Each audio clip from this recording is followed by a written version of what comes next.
Assalamu alaikum everyone. Today we are going to discuss values of trigonometric ratios. ठीक है, तो कैसे करते हैं, क्या होते हैं वैल्यूज ऑफ ट्रिग्नोमेट्रिक रेशियोज। देखो, आप अभी तक क्या पढ़ रहे थे। अगर आपके पास साइन ए था या कॉस ए की बात करेंगे, ठीक है, बस इन दो ट्रिग्नोमेट्रिक रेशियोज की बात करेंगे, आपको खुद समझ आएगा। तो आप अभी तक इतना ही लिखते थे, sine A is equal to perpendicular divided by hypotenuse and cos A is base divided by hypotenuse. ठीक है, तो इसके बाद अगर आज होगा, ये जो एंगल ए है ना, जहाँ पे ये होता था, देखो यहाँ पे एंगल ए यहाँ पे है, तो सपोज अगर ये 30 डिग्री होगा, जो अभी तक आपने नहीं पढ़ा, तो एंगल मेजर करके कितना आता है, गिवन होगा कि 30 डिग्री है। तो ये जो एंगल ए है ना, ये क्या बनेगा, ए के बदले क्या लिखना है, 30 डिग्री, तो ये क्या बनेगा, sine 30 degree is equal to perpendicular divided by hypotenuse. ठीक है, तो ये जो साइन 30 डिग्री है ना, अब आपको इसका वैल्यू यहाँ पे लिखना है कि साइन 30 डिग्री किसके बराबर होता है, इसका अपना एक वैल्यू होता है। ठीक है, तो ऐसे ही आप अभी तक नहीं लिखते थे, क्योंकि यहाँ पे होता था साइन ए, आपको परपेंडिकुलर और हाइपोटेन्यूज से काम था, क्योंकि यहाँ पे एंगल ए था, हमें पर्टिकुलर पता नहीं था कि एंगल ए मेजर करके कितना आता था। ठीक है, तो अब अगर आपको पता होगा कि ए 30 डिग्री है, तो यहाँ पे आपको अब वैल्यू लिखना है। ठीक है, तो अगर यहाँ से cos A is equal to base divided by hypotenuse है, तो अगर ए जो है ना वो 30 डिग्री होगा, तो आप कैसे निकालोगे, कॉस ए के बदले क्या लिखना है, 30 degree is equal to base divided by hypotenuse. अब यहाँ पे जो ट्रिग्नोमेट्रिक रेशियो बन गया कॉस 30 डिग्री, वो पर्टिकुलर है, यहाँ पे पर्टिकुलर नहीं था, यहाँ पे जनरल था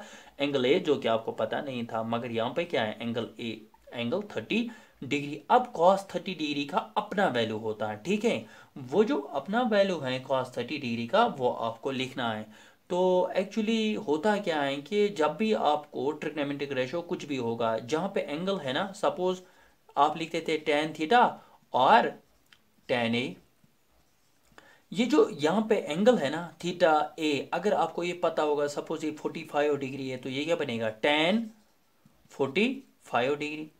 अगर यहाँ पे थीटा के बदले एंगल होगा 60 डिग्री, टेन 60 डिग्री, जो कि आपको पता है, आप बनाते थे ना बाय कॉम्पास या बाय प्रोटेक्टर से, आप बनाते थे क्या, एंगल 60 डिग्री 45 डिग्री कुछ भी। ठीक है, तो वो तो अगर ये पर्टिकुलर एंगल बन गया, आपको वैल्यू पुट करना है। ठीक है, तो वही मैं आपको समझाऊंगा आज कि वो जो वैल्यूज है ना, वो कैसे हमें पता चलता है कि कौन क्या वैल्यू है। सबसे पहले आपको क्या करना है, आपको लिखना है 0 1, अच्छे से देखना, 0 1 2 3 4, 0 1 2 3 4। ठीक है, इसके बाद आपको लिखना है, याद रखने के लिए, 4 3 2 1 0। याद रखा क्या क्या करना है, 0 1 2 3 4 4 3 2 1 0, इसकी सीध में लिखना। ठीक है, अब आपको क्या करना है, जो ही आपने ये लिखा, हर किसी नंबर को डिवाइडेड बाय आप लिखो 4, divided by 4, divided by 4, divided by 4, divided by 4, divided by 4, divided by 4, divided by 4, लिखा इतना। देखो अब क्या करना है हमें, अब आप एक काम करो, आप इतना करो कि अंडर रूट लगाओ सब पे, अंडर रूट ऑफ। ठीक है, इतना लिखा, प्रैक्टिस करना, अंडर रूट ऑफ, जो भी नंबर है आप अंडर रूट लगाओ। अब आप कैलकुलेट करो कि ये वैल्यू क्या है। देखो 0 डिवाइडेड बाई 4, ये तो एक रैशनल नंबर है, न्यूमिनेटर 0 है, तो ये 0 के बराबर आता है। अंडर रूट ऑफ 0 इज 0, ये 0 के बराबर आएगा वैल्यू निकाल के। ठीक है ना, देखो अंडर रूट ऑफ 1 किसके बराबर होता है, क्योंकि ये अंडर रूट जो है ना, न्यूमिनेटर को भी है डिनोमिनेटर को भी है। अंडर रूट ऑफ 1 होता है 1 divided by under root of 4, denominator में क्या आएगा, अंडर रूट ऑफ 4, वो होता है किसके बराबर, 2 के बराबर, इज इक्वल टू, यहाँ पे जो है ना अंडर रूट के अंदर वो क्या है, 2 डिवाइडेड बाई 4, आप कैंसिलिंग कर सकते हैं, 2 1 2 2 2 4, तो अंडर रूट के अंदर क्या आ गया, अंडर रूट ऑफ 1 है 1, and in denominator it is under root of 2। आया समझ इतना? इज इक्वल टू, इसके बाद क्या है, under root of 3 divided by under root of 4। तो अंडर रूट ऑफ 4 किसके बराबर आएगा?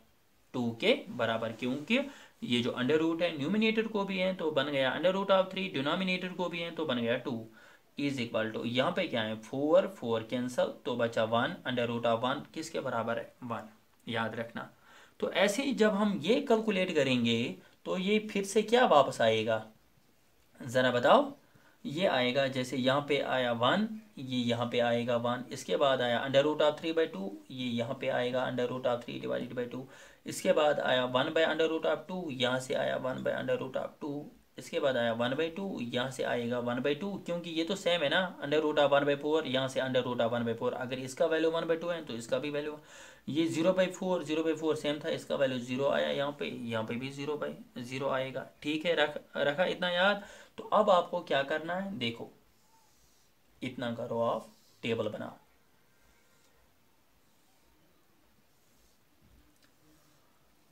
क्या इतना हो गया टेबल?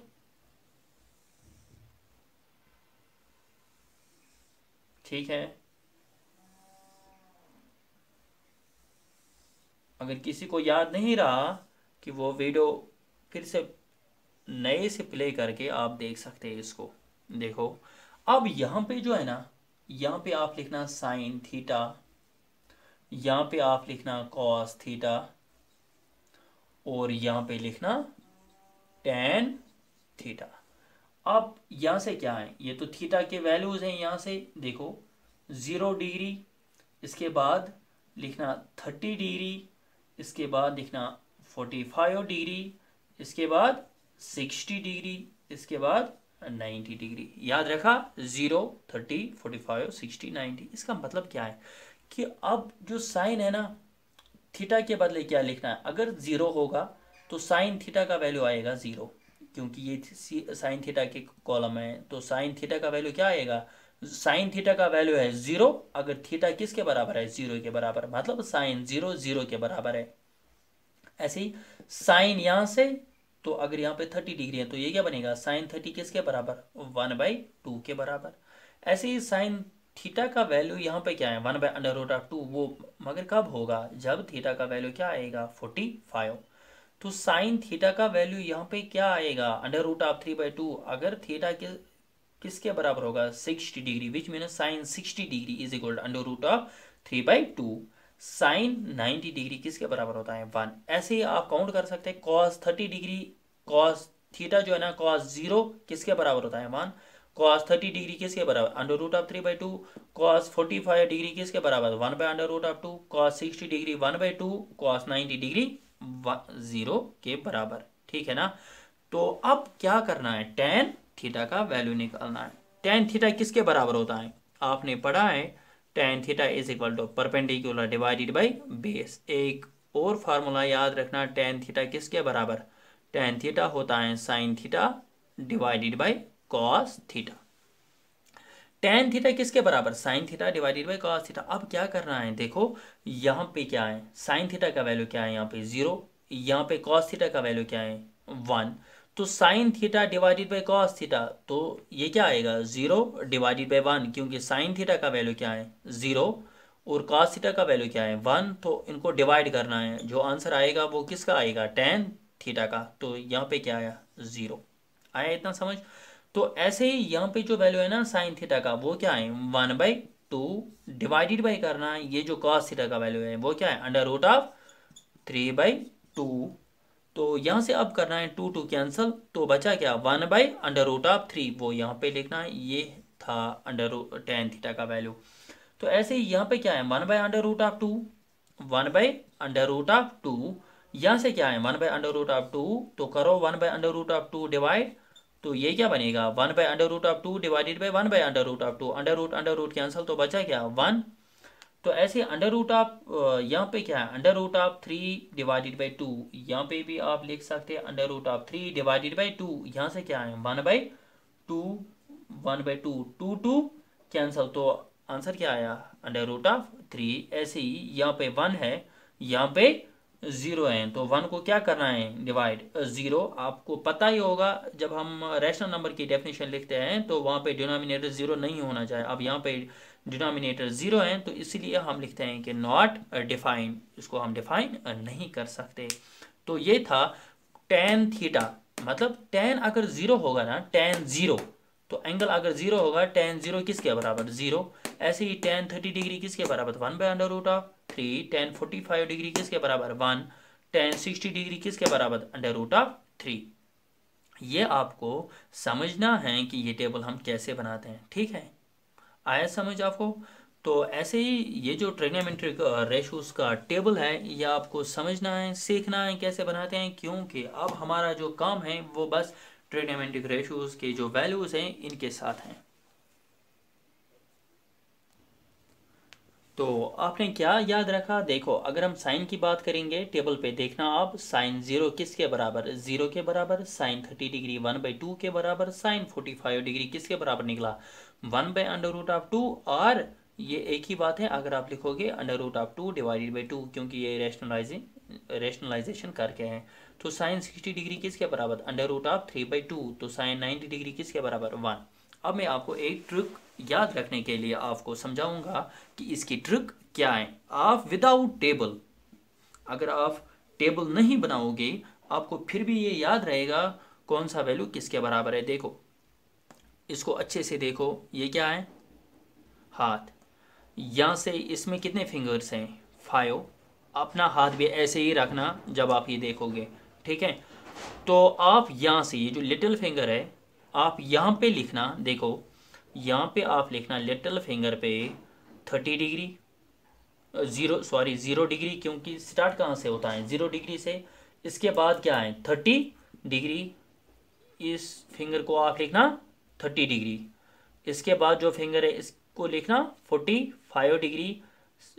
ये जो है इसको लिखना आप 90 डिग्री, और थंब जो है ना 60 डिग्री, और यहाँ पे आता है थंब पे 90 डिग्री। आप देख सकते हैं 0 30 45 60 90, 0 30 45 60 90, इतना रखा याद। अब करना क्या है, देखो जब हम साइन का वैल्यू निकालेंगे ऐसे याद रखना, साइन जब हम देखेंगे हम इस साइड देखते हैं कि हमें हमारे पास ये जो वैल्यू देखेंगे कितने फिंगर्स है। देखो अगर हम साइन जीरो का वैल्यू देखेंगे 0 डिग्री है ना, यहाँ पे जीरो, अच्छे से देखना जीरो कहाँ पे है, यहाँ पे आपको देखना है कि ये जो लिटिल फिंगर है, ठीक है, तो इसके इस साइड, ये जो नीचे साइड है इस साइड कितने फिंगर्स हैं, ट्रिक है।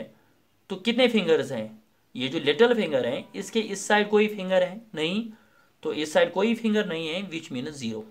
याद रखा याद, तो किसके बराबर जीरो के बराबर। तो इसके बाद क्या है साइन 30 डिग्री, तो 30 डिग्री कहाँ पे है यहाँ पे है ना, ठीक है। तो 30 डिग्री जब हम वैल्यू काउंट करेंगे तो इसके इस साइड कितने फिंगर्स हैं, तो ये जो है ना यहाँ पे एक ही फिंगर है ना, तो आप लिखना 1, ठीक है इतना।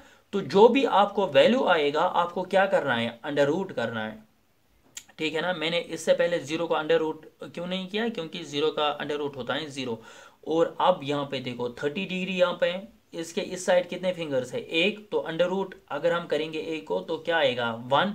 जो आंसर आएगा अंडर रूट करके आपको लिखना है डिवाइडेड बाई 2। जो भी नंबर आएगा आपको हर किसी नंबर को क्या लिखना है डिवाइडेड बाई 2। तो आंसर क्या आया 1/2, ये था 1/2।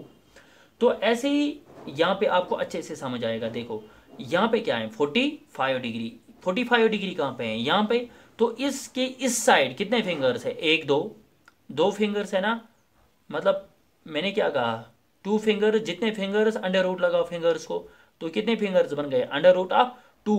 जो भी नंबर आएगा डिवाइडेड बाई क्या करना है 2, तो ये क्या आएगा under root of 2 divided by 2। तो ये था ना under root of 2 divided by 2, एक ही बात है अगर आप लिखोगे 1/√2। देखो अब क्या है 60 डिग्री, तो यहाँ पे क्या है 60 डिग्री, ठीक है ना। तो अगर यहाँ पे 60 डिग्री है हमें काउंट करना है कि साइन 60 डिग्री किसके बराबर है, तो आपको क्या करना है काउंट, आपको देखना है कि इसके इस साइड कितने फिंगर्स है 1 2 3, तो कितने फिंगर्स 3, तो फिंगर्स को क्या करना है, अंडर रूट, तो वैल्यू क्या निकला अंडर रूट, जो भी नंबर आएगा क्या करना है, डिवाइड 2, तो ये क्या आया under root of 3 divided by 2, यहाँ पे क्या है under root of 3 divided by 2। इसके बाद क्या करना है काउंट, साइन 90 डिग्री, यहाँ पे है ना 90 डिग्री, तो इसके इस साइड कितने फिंगर्स हैं, 1 2 3 4, ठीक है ना। तो मैंने क्या कहा था 4, जो जितने भी फिंगर्स आएंगे क्या करना है बाद में अंडर रूट, तो अंडर रूट ऑफ 4 किसके बराबर होता है 2, तो लास्ट पे क्या करना होता है, जो भी नंबर आएगा कैलकुलेट करके अंडर रूट करके उसको डिवाइड करना होता है 2, तो 2 डिवाइडेड बाई 2 किसके बराबर होता है 1, तो आंसर क्या है 1। इतना आया समझ। तो अब अगर हमें कॉस का क्या करना है काउंट, कॉस के वैल्यूज देखो, अभी हमने देखा साइन 0 डिग्री, यहाँ पे देखा साइन 0 डिग्री, तो जब हमने देखा साइन 0 डिग्री हमने यहाँ से काउंट किए थे फिंगर्स नीचे साइड, ठीक है ना।